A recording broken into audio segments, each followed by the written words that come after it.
Alright, ladies and gentlemen, we are gonna try something new here. Not sure how this is gonna play out on a regular 1080p monitor, but it's, man, I'm just gonna see how this works. It's just a test, so, for whatever it was, if it is successful, it stays. If it's not, it's just going to be gone after the live. Alright, so I'm gonna have to do some review afterwards, but regardless, this is what it looks like in the super ultra wide format. That is 3840 by 1080p. I can do it up to 5K, but I'm thinking that is probably not a very good idea for a live stream. It's just my graphics card is just working so hard. It's not an even. I figure that maybe if you have a 1660 or something, but or higher, or RTX, then you would be fine. But this card have to do it all while streaming and playing and all that stuff, you know. So it's a bad mixture. Although it is a Titan X, but things have changed a lot since then in terms of streaming and what is being so taken for granted today. So, well, let's see how this goes. I mean, can't be that bad, right? We're gonna have a look at some of the options here. I might have to tune down a little bit on the graphics here, really. I mean, I just see what happens. They might look terrible.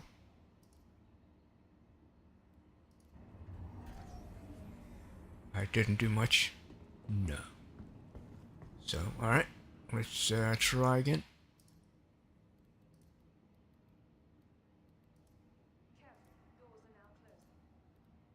Try very high. Although I think that's gonna be even worse, right? It would be. I don't know. I mean, kind of. Whether it is better or not, I have no idea, but it's probably a lot due to the stream. As you can see, it's pretty ultra wide, that's for sure. And I don't seem to have much stretching going on. That is the worst thing ever, like if you have that stretching. I think I'm gonna go with high.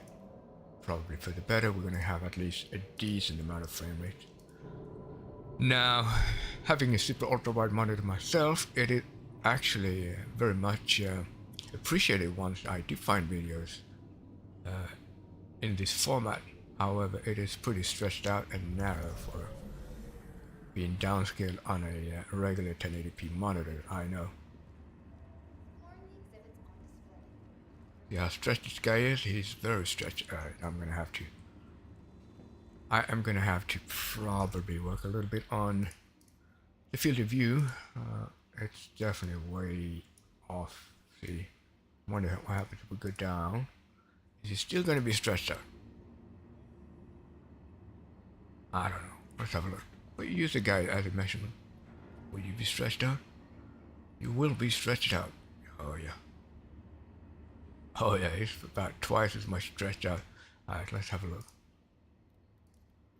This is always the issue, you know, with format this high.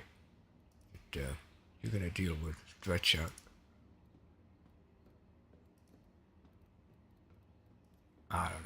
I don't know, guys. I mean, will this work? Is it better? I mean, it is gonna stretch out, so pretty bad actually. No, I think we were in a pretty good position just about earlier. Just don't get it though. Why would you want to stretch a monitor? Go back 119 at least. Well, alright. So for the last days I haven't been able to upload anything really because we have had some issues with well, with streaming quality actually, to be honest.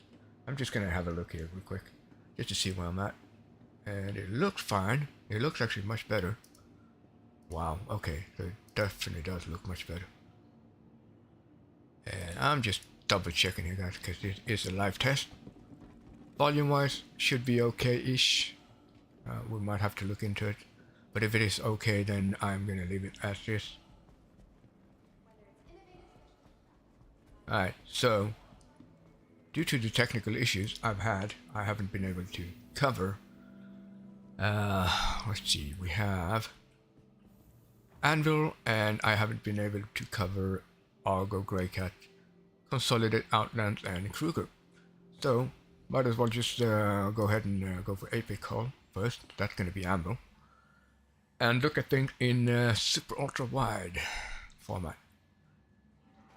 So it is pretty much like if you were to put out, okay, we can probably, yeah, we could walk through. So it's pretty much like putting two 1080p monitors together and fuse them. And well, that's the result. You get two 1080p monitors pretty much in width. So for me, it's sort of like a 1080p in terms of the heights. But I got the width of two monitors pretty much in front of me, and that's how big the monitor actually is. So let's have a look. This is the hallway of the Anvil Expo. We're gonna have Centurion, Ballista, Crucible, Liberator, Legionnaire, the bottom floor or in the cellar. Top floor ahead of us, Karak, Arrow, Hurricane, Gladiator, Hawk, Terrapin, C8X Pisces. And that's going to be, and then of course C8R Pisces. That's going to be the responder or the rescue ones. And then we have the Hornet Hall, which be the second hall. And then we have Spartan, F8 Lightning, and the Valkyrie. Some of the ship you already know. The Karak I actually have, and this one is a Terrapin. We haven't really covered that one yet, but it's really doesn't have any function to the game yet. It really needs some. Let's see if we can open it. Oh, all right. It would be up here, right? It would be up here. See if we can open it without actually renting it. Can we? I don't know. Can we? Oh, there we go. Nope. Certain distance.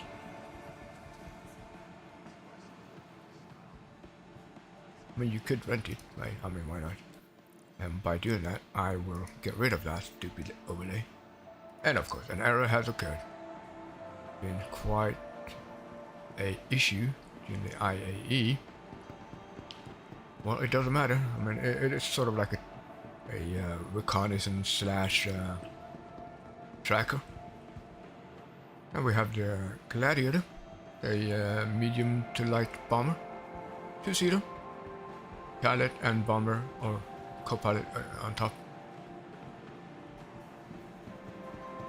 The Arrow, which is actually a pretty good ship in the right hands, of course.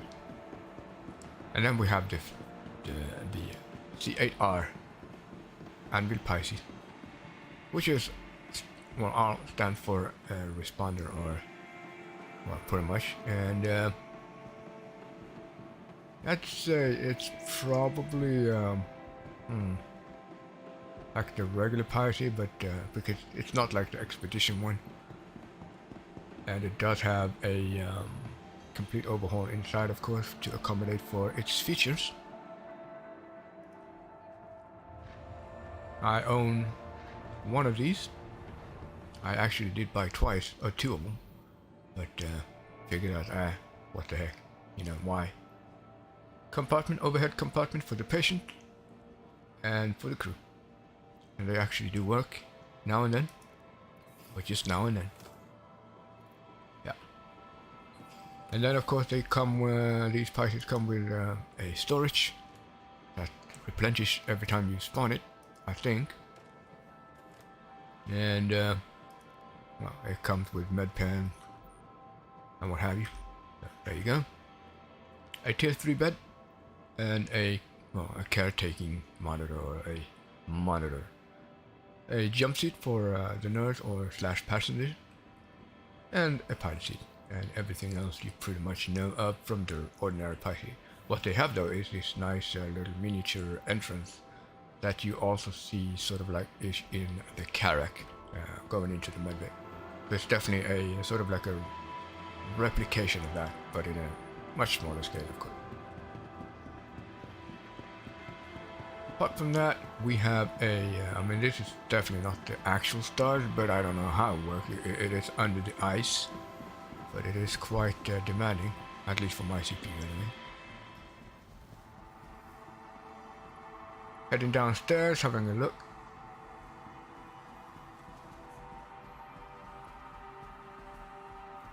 And we're gonna have the Centurion, isn't it? I think this is the Centurion. Yep, that's the Centurion based on the ballista platform.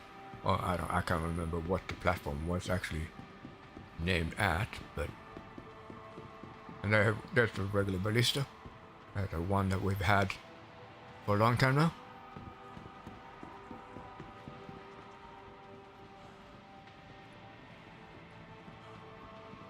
And then we have the oh yeah, this is the Legionnaire. It's a boarding party ship sort of thing, / drop ship maybe. I don't know, but it's definitely gonna be more for a boarding party.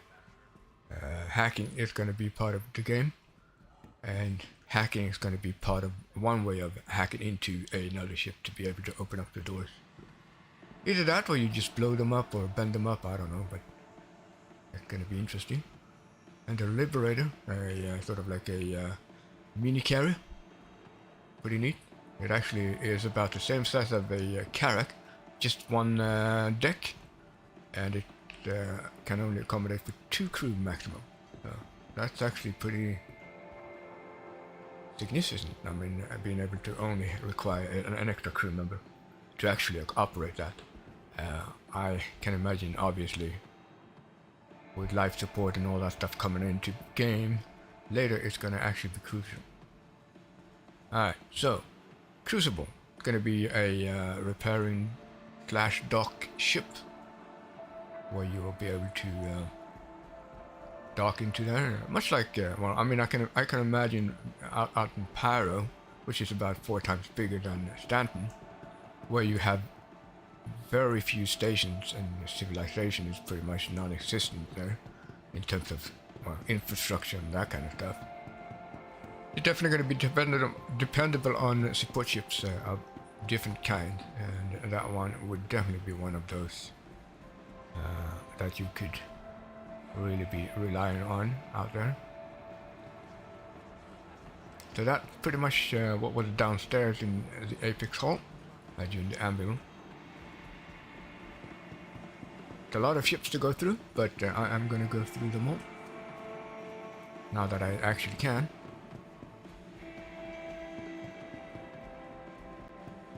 Then what else? We have... Oh yeah, what am I thinking? I just exit. Well, like I said, the beauty of streaming live, anything can happen and will happen, you know? That's just the nature of things. I'm just going to go to chat. Hold on. Let's see what's being said. We're on an Asian server though. Sometimes the Asian server... Oh, actually, the Asian servers are the new addition to the server region you can pick nowadays. It's actually usually a lot more stable. Hopefully we can do this without any 30Ks. I've already had one earlier. This would be the Lightning. I think it's a very... I mean, obviously it's a very rare ship. You can't rent it even. And some of the devs own it, and if you were an early backer back in the Kickstarter days, I think you get to have one of these. Or you're maybe sort of like spent enough money on the game, obviously, as a backer. But I mean, this is such a nice looking ship though. So sleek and cool. The Anvil Valkyrie, I've had one of these. I bought it in game. I do have a custom paint job for it, or I did. Right now I just sort of keep it stocked to reserve the store credits for some other stuff that might show up. And here's a Spartan, just a ground troop transport with driver and co-driver in the front. Remote turret can be controlled by the driver and, of course, the co-driver. Alright, heading over to the next one, and that's going to be the Hornet Hall.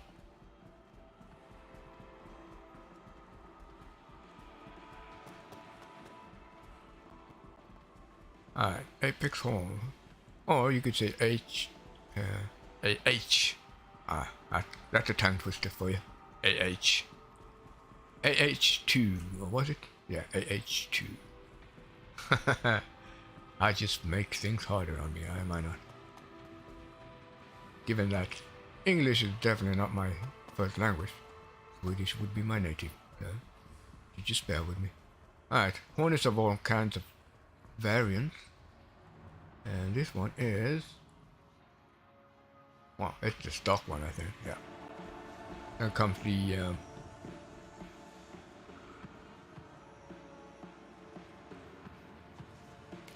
sort of like one of the older variants. I think these are actually the oldest ones, like how they were designed more originally, and coming from Squadron 42, these are the ones that you're going to be fine. These ones are the more newly updated editions, sort of like the Super Hornet. Compared to, yeah, this one was actually the Super Hornet. The two-seater, you sit in a row, in a tandem configuration. And this one would be the regular one. Yeah. Yeah, that's the regular one. Then we have... actually, let's see. Yeah, this is the regular one. Then we have either the tracker or the ghost. I think this is a tracker. Yeah, it's a tracker. So it should have a tracking device in the middle there, where the turret would be otherwise. Single seater. And then we have a really, I think this one is, let's see, the Wildfire. Yeah, this one I actually pretty rare, I think, in terms of the paint job on it. It's actually really nice looking, and it has an additional really nice looking Gatling gun up there, so it's actually probably pretty good firepower right there. I might actually get one for the time being, at least, till I get something better. That's the thing, though. I've already spent well over $2,500 on this game, and I am not currently putting in any more money unless opportunity is given, or for some reason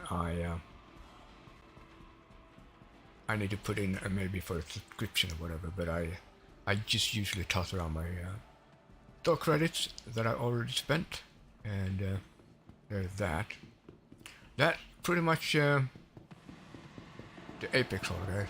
Finally we got to do this video, and I'm just gonna type it real quick to see that we still have a very nice stream in terms of fluidity. At least. What this is... oh yeah, this is...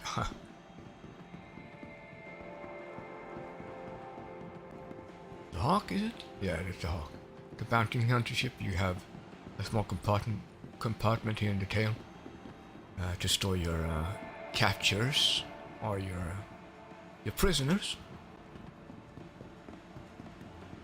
And that's pretty much it on the Apex Hall, so might as well just go ahead and head on over to the Zenith Hall, which is gonna have Argo, Consolidated Outlands, Kruger, and what else was it? We'll find it. Okay. 4 different manufacturers, but that's much smaller because they have less ships to offer. Alright.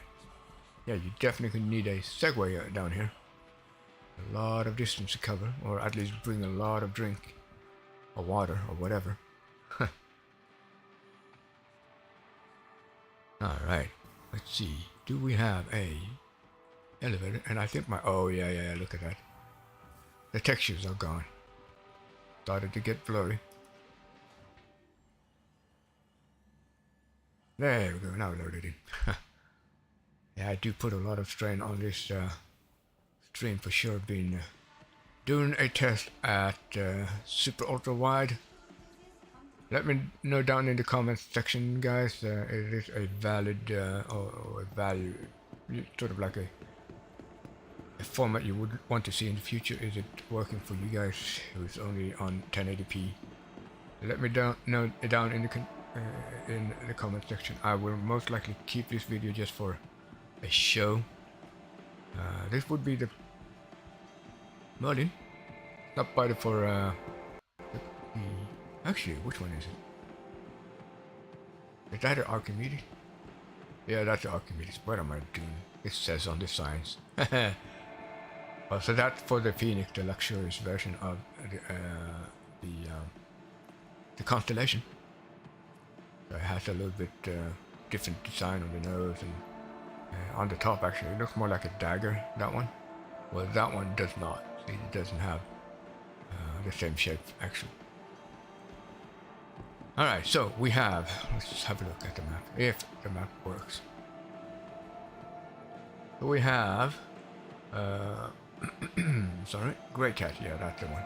Grey Cat, Argo, and we have Kruger, and we have Consolidated Outlands.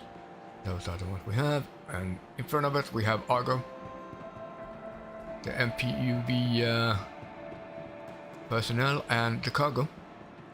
I think this one is the personnel. Or is it? No, that's the cargo. When you see that round hatch on the side, that would be the cargo engine. Yeah. The oh, I always run into those. The Argomole, we all know of. The multi-crew, the multi-3-crew mining ship, the biggest we have so far. That is flight ready. Argo Raft, which is going to be more of a thing, maybe 3.18.1 later down the road, not the initial 3.18 release, because we will not have the 2 cargo container SEU in the game or implemented into the game mechanics as of the beginning. So, but it's going to be very more like moving cargo around in certain areas, maybe between docks and hangars and what have you, or from planet to orbit, that kind of job. It's going to be perfect for that. Makes things easier, faster, more fluid, effective, that's for sure. That's the personnel, and basically both ships are actually the same. It's just what they hold underneath them that differs. So like on a Javelin or a Idris, I can imagine that you don't actually have the actual ship where that module is at. It's just going to be the module underneath it that's going to be sitting in or somewhere around an Idris or a Javelin, and you just hook onto the module as they eject with the ship, and that's how it's going to work. Because I mean, the pod itself does not have any engines or anything.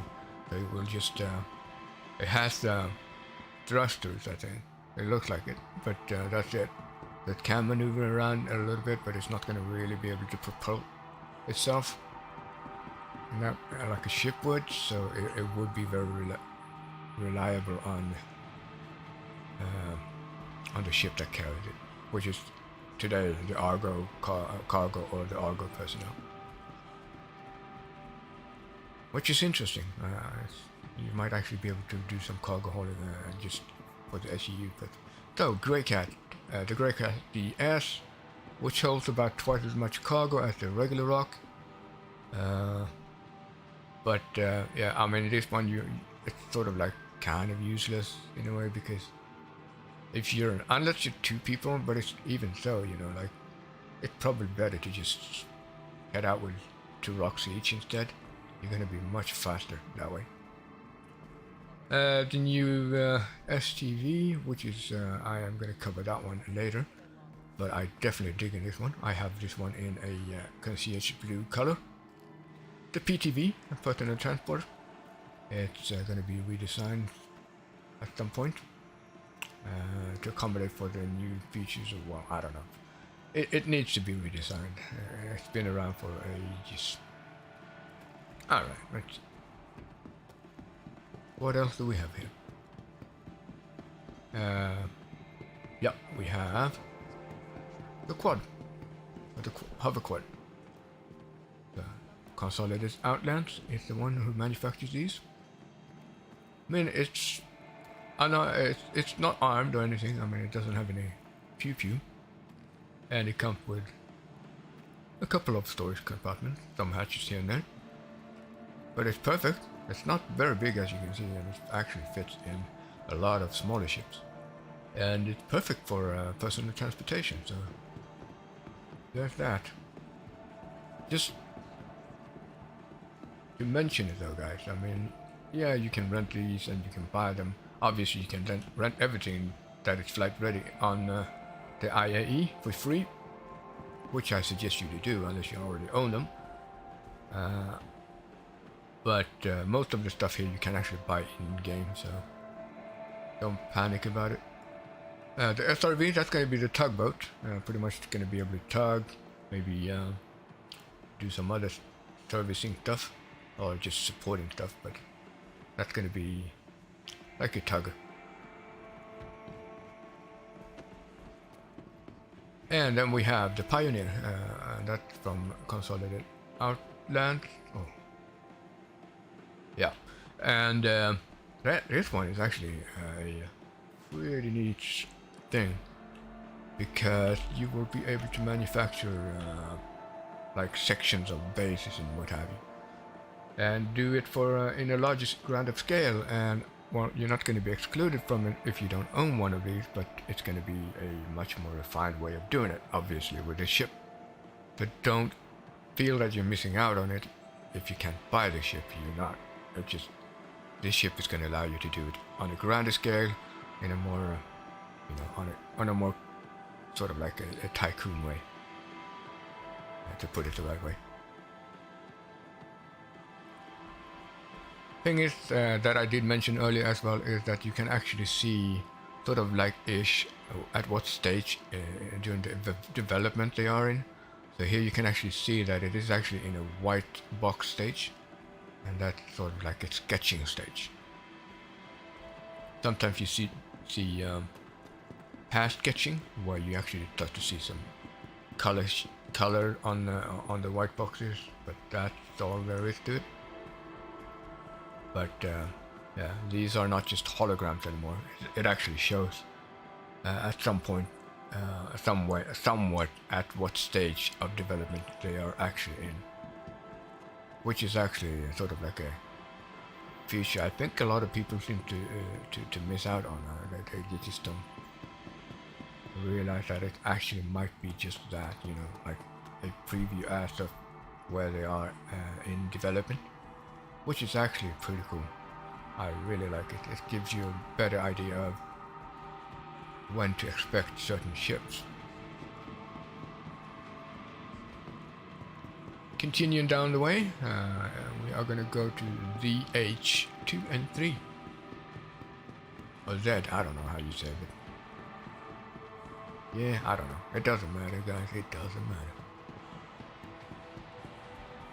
We're just going to go in the backward order. Oh, it's only 2. Okay. Yeah, it isn't very big though. That's not a lot to display at the moment. And I am getting pretty thirsty and exhausted from the running. So here are the Mustangs and the Nomad. Mustangs and Nomads are starter ships in different forms and shapes. Initially we have the Racer here, which is going to be more of a thing with 3.18 coming up. That's going to introduce racing in different forms. Then we have the Explorer variant of the Mustang. You just get in to the pilot chair and it swivels, turning you around 180 degrees to access the interior of the ship. Does sacrifice some cargo holding that the regular Alpha does actually finally have a working one of. The pickup of space, which is going to be the Nomad with a hover with a hover landing gear. Okay, but I am not too fond of the UI in there. It's just too to dazzling or to blinding. The regular Mustang, which now have a actual working compartment down here that you can actually use now. So that one is actually pretty useful in terms of well, in terms of its cargoes. This one, which one is this?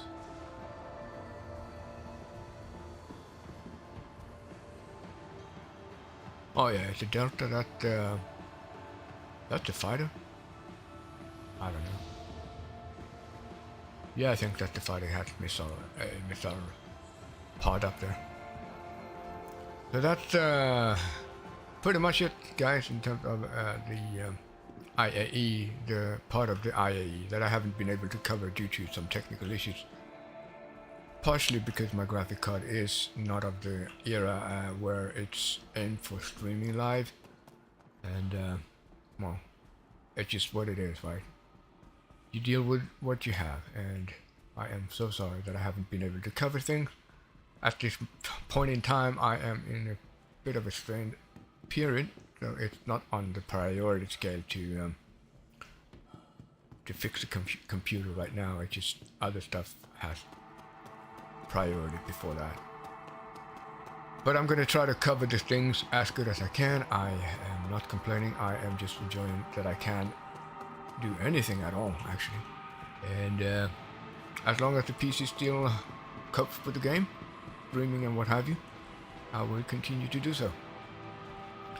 So, having all that said, guys, I will be doing a little nice selfie, actually. Why not?